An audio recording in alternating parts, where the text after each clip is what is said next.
Okay, Pashas Vayetseh. So you see, Yaakov runs away. He's told to go, and Eliphaz chases after him. Esau tells him, Eliphaz, you got to kill him. So Eliphaz comes to Yaakov, says, Uncle Yaakov, I've got to kill you. That's what my dad told me to do. It's Tzivui Aviv. Now, he did grow up in Yitzchak's lap, so Yaakov could have a conversation with him. It says, Eliphaz, we got to work this out. So we know that Ani Chashav Kaves, the poor man is like his dad. So he said to kill me. I'll give you everything, so then I'm dead. So you fulfilled your father's tzivui. Now let's think about that exactly. Eliphaz is very religious over here. He told me, my father told me, tzivui over. I go to my father told me to do. So who told you to kill your father? Mitzvah. But Hashem says, Lo Yisir, and that's Hashem mitzvah Noach. 7 mitzvah Noach. Don't kill. So 1 second. So you're going to kill because your father said so, because it's a mitzvah, tzivui aviv. That means that you're not doing it because Hashem said to do. Because if you listen to Hashem tells your father also what to do, and Hashem overrides your father. And you can't listen to your father if Hashem said don't kill. So why you listen to your father? Nothing to do with mitzvah. Tzivui aviv. My father told me that's the right thing to do. That explains very well what we saw in last week's parasha. In last week's parasha it says, Yitzchak had a quandary. This fellow standing in front of him, he says, Kol Yaakov, sounds like Yaakov. Let me feel here. The hands are like Esav. Sounds like it's a shaila. Yitzchak is like in doubt. What do I do? This guy talks like Yaakov, he talks with Derech Eretz. He says Hashem's name. That's not Esav. He feels like Esav. Okay, I'll give you the bracha. And then he gives him the bracha, and whoops, Esav walks in. Yaakov, Yitzchak. So what exactly happened? Why did he give him a bracha? He doesn't know who he is. It's a suffix. Okay, what's going on? Netziv says that Yitzchak sent Esav to do a mitzvah, kibbutz. He's going to go now and get the hunt. Once you do a mitzvah, you can be chal. Now the bracha can be effective on him. You need a place to have a receptacle for a bracha. So now, what happens when Esav turns up? He's talking like Yaakov. Yeah. A mitzvah transforms somebody. Now, Rabbi Bromberg remind you, showed me the Sefer Chinuch says when you do mitzvahs by Pesach, it talks about it not to break the bones, because a person becomes what he does. And if you do mitzvahs, it transforms you. That's exactly what Yitzchak wanted. Get this Esav and do him a mitzvah. He'll transform him. He'll be a Kol Yaakov. That's what he wants. That's the accomplishment. That's what a mitzvah does. So it's not even a suffix. Esav went to do a mitzvah. He comes back. He talks like Yaakov. That's a transformation that a person can be. So therefore, he thought he was Esav. So 1 second. So when Esav did turn up later, he talked like Esav. Yaakov, mommy, get up and eat. 1 second. What happened to the transformation? He said to do a mitzvah. He should come back. He should be talking like Yaakov. Transformation. He did a mitzvah.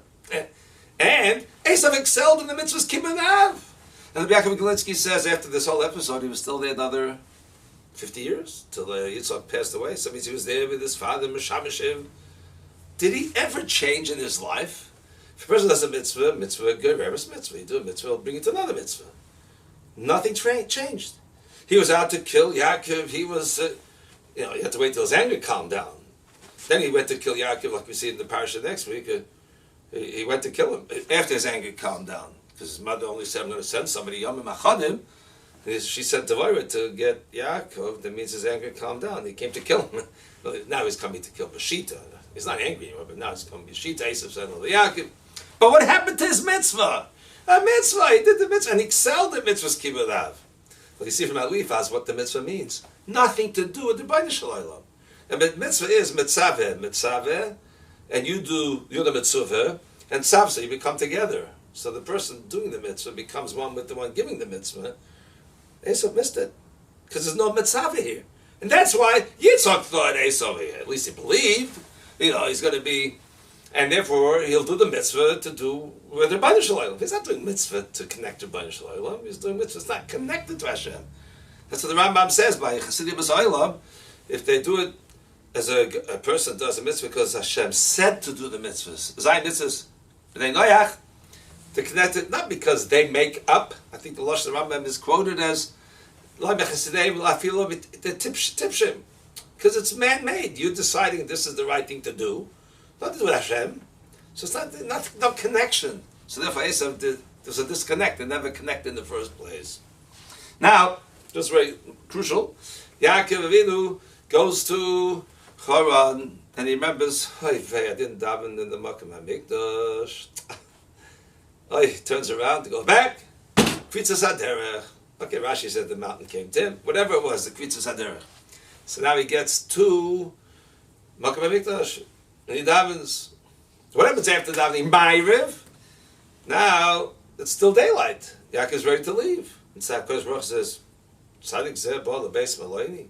If he put b'leilina, the tzaddik came to my hotel. He's going to go now without sleeping. No, I have to have him as a guest. She puts the sun down. Oh, it's dark. Actually, I've got to go to sleep. Can't do anything else. So it means that he came. Taisus points this out. It was Plag HaMincha. So he davened Ma'ariv after Plag.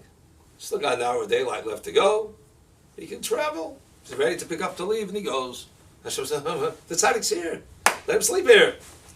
So Hashem made the sun set, which changed the whole ecology, the whole bria. So I have to hop him over here. So why didn't Hashem make the Kvitzas HaDerech a little slower? So therefore, whatever point he'll get there, it'll be Shkia time. Sunset. He'll daven Ma'ariv after Shkia, he won't have to tzeis. It's dark, where's he going to go? So one man had a ness, a change of the bria, but now he changed the entire bria. Why necessary? We always know Kodesh Baruch Hu minimizes, so to say, the Nisim and the Teva. So make the Kvitzas HaDerech slower, and they'll daven later, and they won't have to change the whole ecology of the world. But as Rashi said, then why didn't Yaakov stop there in the first place? Hashem should have stopped him. Hashem. No, Yaakov didn't want to daven. He didn't focus on it. Didn't think about it. If you don't think, I can't stop you. Michal has a beautiful pshat why Yaakov passed by in the first place. He wanted to work with Din, and he got to Haran. He realized he's going to handle with love, and he needs chosafis. He had to go back. Whatever the story there. But the bottom line is, he did not stop on the way himself. Hashem said, if he's not doing himself, I can't stop it. But we know, Hashem craves the tzaddik's tefillas. I'm craving Yaakov. Yaakov, I wish he'd come by. Well, Yaakov doesn't think about it until he gets to Chora, and now he says, okay, I have to go daven. Oh, are you ready to come, Hashem? Grab him now. Take him right away. Bring him into the Mikdash. Either the world's going to change the world. As soon as the tzaddik says, I'm coming, the Av, the Kodesh Baruch Hu showed him, because really the truth is, the one place we find that tefillah, Schapsias, we know that everybody walks, the more steps you take to shul, the more schar you get. So this is the one place, let Yaakov, he wants to go back to Haran, let him walk. He walks, he goes, Schapsias. No, now you get Kvitzas HaDerech. I mean, what's the lumdus here? You should get Teretz is Vayetseh. You know, if you're traveling to New York, you pass by Cleveland. I say, I'm from Detroit. I say, how can I go by Cleveland? My father learned there in yeshiva. I'm going to have to go back.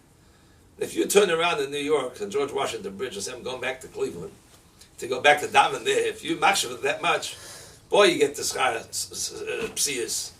The fact that you're willing to undertake to go back with all of whatever it takes, that's the commitment. Now you're committed to go back. Hashem says, I'll give you the siyat d'shmaya, Kvitzas HaDerech, I'll take you. But the amazing point that we have to realize is, because Baruch is misaveh, and Klal Yisrael, that's our koyach of tefillah, the connection that we can have. He wants to see the Ritzanein Elasis Ritzanecha. It's there. If we can exhibit it, we can bring it out. We can bring out the Ritz and the siyat d'shmaya we get. Now, many times people find themselves still struggling. It's an amazing thing. The Stipler says, it's a very important Stipler in Bamidbar. He says an amazing thing because people find themselves, well, I got siyat d'shmaya, but the reason we have to struggle many times in that point, whatever we're struggling, is because of the Stipler. is Hashem loves that avodah that we do, because if it becomes ragil, this is an important thing to remember, because if we become used to something, we think that we've already passed that level, already onto the new levels, then whatever we did before becomes, in a sense, rote. So it's lacking the avodah part of it that's connected to Hashem. I love that when you did it for me, when you had to struggle and to fight for that, to do it. So many times we feel, I didn't get what I needed. No. Because you worked at it, and because you came along to do the avodas Hashem, and you struggle with it, Hashem says, that's my nachas. Never do it again. This way it always becomes a nachas over and over. The Baruch Hu, says, there could be your whole life like that. And you thought, what are you about doing there? I thought I could be overcome it. But that's the avodah. And he says eventually Hashem Tak will let you do it.